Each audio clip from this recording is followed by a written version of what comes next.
बाबर सत्तार साहब का जो ग्रीन कार्ड है कि वो अब टेस्ट केस बनने जा रहा है। इस मुल्क में तो हमने अकामा रखने पे वजीर आजम निकाल दिया है, लेकिन जज का ग्रीन कार्ड जायज है। जो दुबई लीक्स है ना, ये यतीम लीक्स हैं। दुबई लीक्स को एस्टेब्लिशमेंट का आशीर्वाद हासिल नहीं है। फौज की सियासी ताकत है, वो खत्म हो जाएगी। आसिम मुनीर को सैक कर देंगे। अस्सलाम वालेकुम नाज़रीन, आप देख रहे हैं प्रोग्राम अंदर की बात मुज़म्मिल सोहरवर्दी के साथ। मैं हूं आपकी मेज़बान इकरार रियाज़ और हमारे साथ मौजूद है मुज़म्मिल साहब। अस्सलाम वालेकुम sir, welcome to the show. क्या हाल है आपका? वालेकुम सलाम, बिल्कुल ठीक। आप सुनाएं। सर मैं भी ठीक हूँ, लेकिन मुझे लग रहा है मुल्क के हालात एक दफ़ा फिर रो रो ठीक नहीं है। रोज इकरा, आप रोज ही मुल्की हालात खराब कर देती हैं। किस दिन ठीक भी किया करें। रोज ही प्रोग्राम सर शुरू कल करते मैंने वक्त मसबत मुल्की हालात खराब हो गए हैं। रोज नहीं खराब होते। नहीं, हफ्ते नहीं में सर, एक। कल तो हमने मसबत खबर दी थी। अच्छा। आज आज सर मनफी आज खबर है। बात सर अब खबरें ऐसी आ रही हैं, खबरों का सिलसिला ही ऐसा चल पड़ा है। सबसे पहले बात करेंगे कि जजेस के खिलाफ ये जो प्रेस कॉन्फ्रेंसेस का सिलसिला एक दफा फिर से रवा दवा है, इस मुतालिक आप क्या कहेंगे? 4 प्रेस कॉन्फ्रेंसेस आज यके बाद दीगरे की गई हैं। इस मुतालिक अंदर की बातें क्या है? देखें, आज जजिस के जैसे बिलखसूस बाबर सितार साहब के खिलाफ प्रेस कॉन्फ्रेंसेस की गई हैं। फैसल वाडा के साथ जानिब से, तलाल चौधरी साहब के जानिब से। आप समझे, इन प्रेस कॉन्फ्रेंसों से फौज का मूड नजर आ रहा है। पहली बात तो ये है कि बाबर सत्तार साहब का जो ग्रीन कार्ड है, ऐसा लग रहा है कि वो अब टेस्ट केस बनने जा रहा है। देखिए, फैसल वाडा साहब की प्रेस कॉन्फ्रेंस में एक बात थी कि उन्होंने खत लिखा है कि इस बात का सबूत दिया जाए कि जस्टिस बाबर सत्तार ने जज बनने से पहले अपने ग्रीन कार्ड के बारे में अदलिया को बताया था। फैसल वाडा साहब का और तलाल जय साहब का मौकफ है कि बाबर सत्तार साहब ने जबानी तो नहीं बताया ना। उस वक्त अतर मनीला चीफ जस्टिस थे कि सर मेरे पास ग्रीन कार्ड है, और अतर मनीला साहब ने ज़बानी सुन के कहा, अच्छा बाबर सत्तार कोई बात नहीं, रख लो ग्रीन कार्ड, ऐसी कौन-सी बात है। सर्टेनली उन्होंने कोई लिख कर इन्फॉर्म किया होगा कि सर मेरे पास ग्रीन कार्ड है, और उसके ऊपर कोई लीगल कार्रवाई होगी। अतर मनीला साहब ने वो इन्फॉर्मेशन सुप्रीम जुडिशल काउंसिल तक भी पास ऑन की होगी कि ग्रीन कार्ड है, जब वहाँ केस डिस्कस हुआ होगा। तो उसका रिकॉर्ड माँग रहे हैं फैसल वाडा साहब कि वो रिकॉर्ड दिया जाए जो बाबर सत्तार साहब ने अपने ग्रीन कार्ड के हवाले से तहरीरी तौर पे अदलिया को या चीफ जस्टिस अतर मनीला को आगाह किया। अब मुझे ऐसा लगता है कि हुकूमत का या हसास इदारों का या एस्टेब्लिशमेंट का ये ख्याल है कि बाबर सत्तार साहब ने तहरीरी तौर पर अपने ग्रीन कार्ड के बारे में कोई आगाह नहीं किया हुआ था, और अब चूंकि अदलिया इकट्ठी है तो अतर मनीला उनको सेव करने के लिए ये कह रहे हैं कि हाँ, उस वक़्त मुझे बताया गया था, जबकि इस बात का कोई तहरीरी सबूत मौजूद नहीं है। वैसे तो मैं समझता हूँ कि बाबर सत्तार साहब को वैसे ही ग्रीन कार्ड छोड़ देना चाहिए। पाकिस्तान के जज हैं, इस्लामाबाद हाई कोर्ट के जज हैं, उन्हें ग्रीन कार्ड रखने की क्या ज़रूरत है? मेरा मतलब है कि ग्रीन कार्ड ठीक है, नेशनैलिटी नहीं है, पर एक किस्म की नेशनैलिटी है भी। अदर देन राइट वोट, हर हक तो अमेरिका में ग्रीन कार्ड पे आपको मिल जाता है, बिज़नेस करने का, अकाउंट खोलने का, परमानेंट रहने का। तो एक सेमी नेशनैलिटी तो है। तो कोई इखलाकी जवाज़ तो ग्रीन कार्ड रखने का नहीं है बाबर सत्तार साहब के पास, अगर वो पाकिस्तान में जज रहना चाहते हैं। इस मुल्क में तो हमने अकामा रखने पे वज़ीर-ए-आज़म निकाल दिया है, लेकिन जज का ग्रीन कार्ड जायज़ है।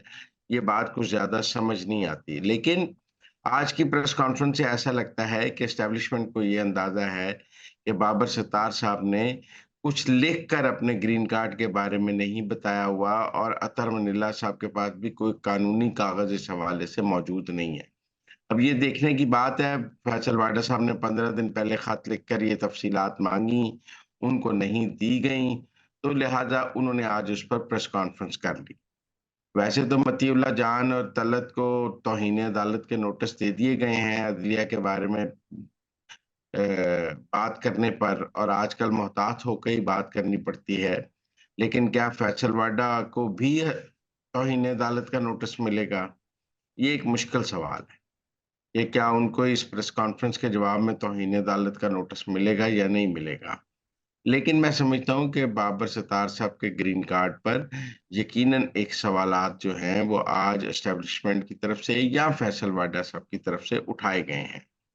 अब आप कहें जी कि ये ऑडियो टेप्स के केस का जवाब है, वो अपनी जगह, ये अपनी जगह, मेरे ख़्याल में दोनों को अलग-अलग देखना चाहिए।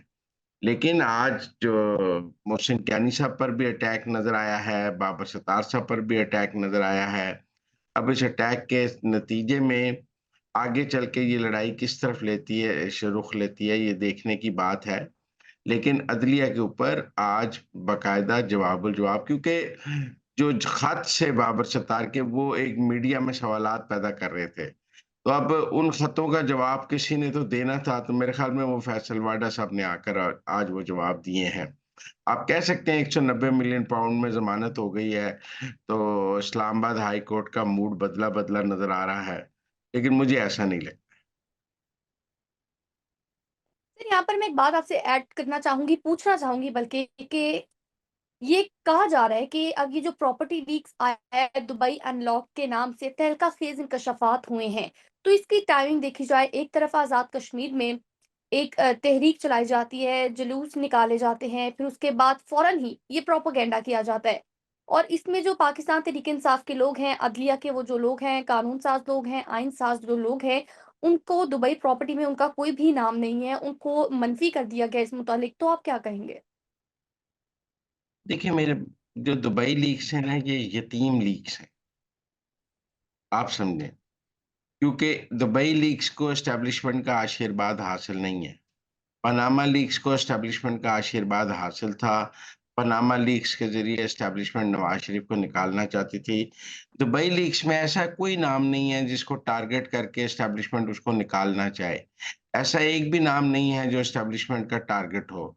लिहाज़ा मुझे दुबई लीक्स का मुस्तकबिल कुछ ज़्यादा रोशन नहीं नज़र आता, और मुझे ये कोई पनामा लीक्स की तरह चलती नज़र नहीं आती। ये यतीम लीक्स हैं, 2-4 दिन खबरें रहेंगी, फिर चल पड़ेंगी। ज़्यादा से ज़्यादा कुछ लोग जिन्होंने डिक्लेयर नहीं किए हुए, उनको जुर्माने हो जाएँगे, उन पर 2-4 केस बन जाएँगे, लेकिन इसके नीचे में पाकिस्तान में कुछ सियासी भौचाल नहीं आ सकता। अब देखिए ना, शहबाज शरीफ का नाम तो नहीं है ना दुबई लीक्स में कि आप कहें वज़ीर-ए-आज़म उड़ जाएगा। आप कहें मोहसिन नकवी साहब कहते हैं मेरी डिक्लेयर्ड है, और कोई वफ़ाकी वज़ीर ऐसा नहीं है जिसको जो आप कहें कि जो उड़ रहा है, कोई हुकूमती ओहदेदार ऐसा नहीं जो उड़ रहा है, कोई वज़ीर आला मरियम नवाज़ का नाम इसमें नहीं है। कोई आपको ऐसा हुकूमत के अंदर ज़लज़ला इस दुबई लीक से नज़र नहीं आएगा कि जी इस लीक के नतीजे में फलाँ हुकूमत ख़त्म हो जाएगी, फलाँ वज़ीर-ए-आज़म उड़ जाएगा, तो ऐसा कुछ नहीं होने जा रहा, तो फिर ये यतीम लीक्स ही हैं। बाकी हमने कल बात कर ली थी कि मलक रियाज समेत कई बड़े-बड़े नाम जो दुबई के किंग समझे जाते हैं, जिनकी दुबई में प्रॉपर्टीज़ और बिज़नेसेस भी हैं, उनके नाम इसमें नहीं हैं। और हम सब जानते हैं कि वो दुबई के राजा हैं पाकिस्तान की तरफ से, लेकिन इन लीक्स में उनके नाम नहीं हैं। क्यों नहीं है, ये एक अलग सवाल है कि कुछ लोगों को बचाया गया है, कुछ के नाम डाले गए हैं। इसकी क्रेडिबिलिटी पर इस हवाले से सवालात ज़रूर हैं। सर आगे बढ़ेंगे, बात करेंगे कुछ डिफेमेशन के हवाले से जिस तरह के हमने आपने पिछले शोज़ में बात की थी कि मुल्क में डिफेमेशन लॉ होना चाहिए और 90 दिन का टाइम देना चाहिए, फिर उसके बाद भारी जुर्माने भी होने चाहिए। तो उस मुतालिक एक अहम पेशरफ्त हुई है।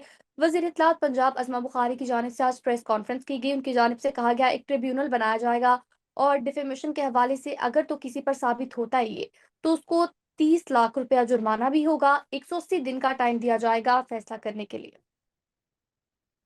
180 दिन ज़्यादा है, मेरे हिसाब से तो 90 दिन ही होने चाहिए, लेकिन चलें 180 दिन में भी फैसला हो जाए, लेकिन 30 लाख जुर्माना भी कम है। ये जो 30 लाख रुपए जुर्माना कम है, जुर्माना 5 करोड़ से कम नहीं होना चाहिए। अगर किसी के ऊपर झूठी खबर या किसी की हद तक के इज़्ज़त का इल्ज़ाम हो जाता है, तो 5 करोड़ से कम जुर्माना नहीं होना चाहिए। और मैं समझता हूँ कि हद तक के इज़्ज़त के हवाले से ये एग्ज़ेम्पलरी जो जुर्माने होते हैं ना, फाइन्स, ये इसलिए नहीं होते कि ये किसी को ये डेटरेंस क्रिएट करते हैं। जब एक को 5 करोड़ जुर्माना होगा तो दूसरा कोई जुर्अत नहीं करेगा। 30 लाख रुपए में तो कहेंगे अच्छा चलो पगड़ी उछाल लेते हैं, 30 लाख दे देंगे। क्योंकि अब 30 लाख में तो एक मरला जगह नहीं आती, कोई गाड़ी नहीं आती 30 लाख रुपए की, कोई गाड़ी है? कोई एक मरला जगह है कोई शहर में 30 लाख रुपए, आपने कहाँ से कैलकुलेट किया 30 लाख रुपए? 30 लाख रुपए में क्या आता है? कम से कम 5 लाख करोड़ रुपए जुर्माना होना चाहिए ताकि अगले देने वाले को भी तकलीफ हो और लेने वाले की भी कुछ ज़िंदगी बन जाए। ये कोई फन तो नहीं है ना कि 30-30 लाख 10 जुर्माने कर दिए। एक 5 करोड़ जुर्माना होगा, उसके बाद कोई जुर्अत नहीं करेगा। दूसरा, पाकिस्तान में एक बहुत बड़ा कानूनी सुकम है। मगर मुझ पर जुर्माना कर दिया गया। मैं वो जुर्माना बर वक़्त अदा नहीं करता। अगर 30 लाख ही जुर्माना है, मैं 5 साल अदा नहीं करता तो वो 30 लाख ही रहेगा। अगला धक्के खाता रहे, एग्ज़ीक्यूशन करता रहे, मैं लंबा करता रहूँगा, 2 साल बाद, 3 साल बाद। दुनिया में ऐसे नहीं है। दुनिया में आज मुझे जुर्माना हुआ है, अगर मैंने उसको बर वक़्त अदा नहीं किया, तो जो बैंक का प्रॉफ़िट और इंटरेस्ट रेट है, वो उस डिग्री में ऐड होना शुरू हो जाएगा। ताकि अगला जितनी लेट करेगा, उतनी डिग्री बढ़ती जाएगी। तो मेरे ख़्याल में ये भी साथ कानून बनाना चाहिए ताकि जिसको जुर्माना हो, उसे पता हो कि अगर मैं बर वक़्त अदा नहीं करूँगा, तो मेरा ये जुर्माना जो है, इस पे प्रॉफ़िट पड़ता रहेगा।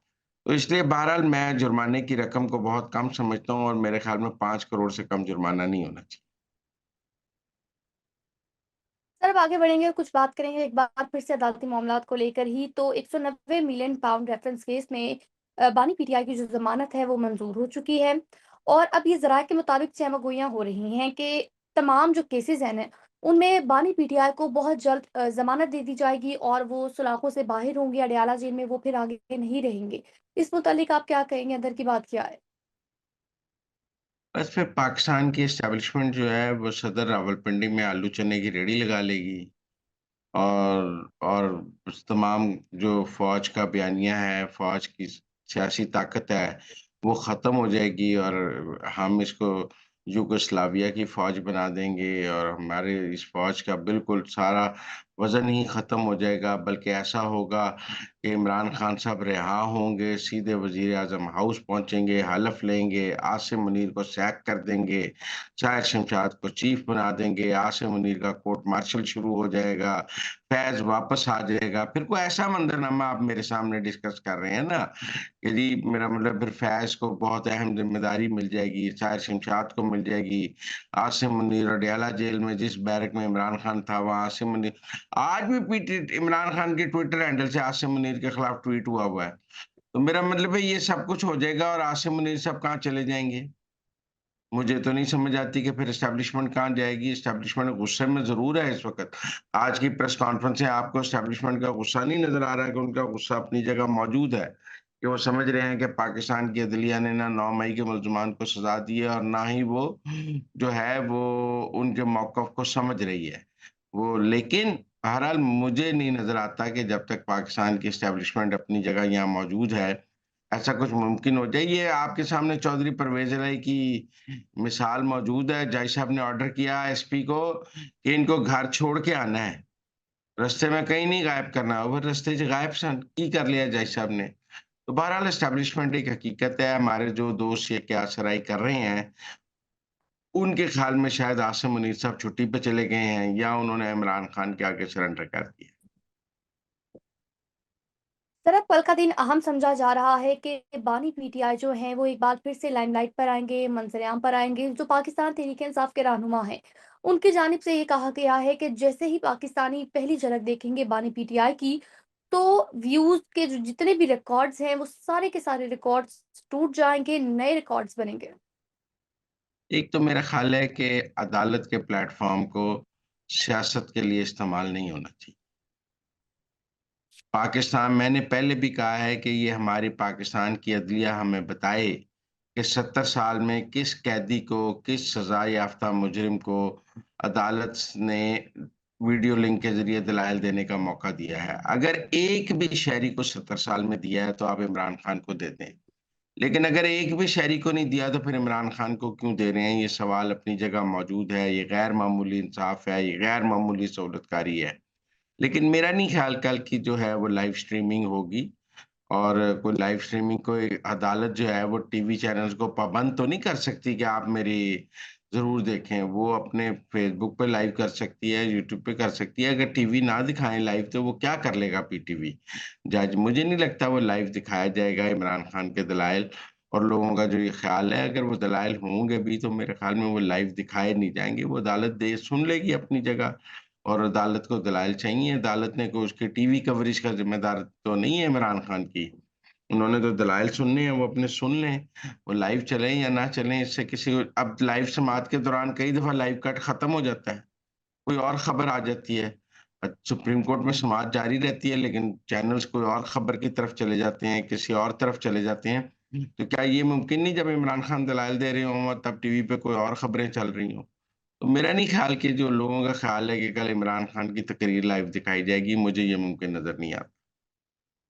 तो नाज़रीन, ये थी आज के अंदर की बातें। हमें दीजिए इजाज़त। अल्लाह ने के बाद।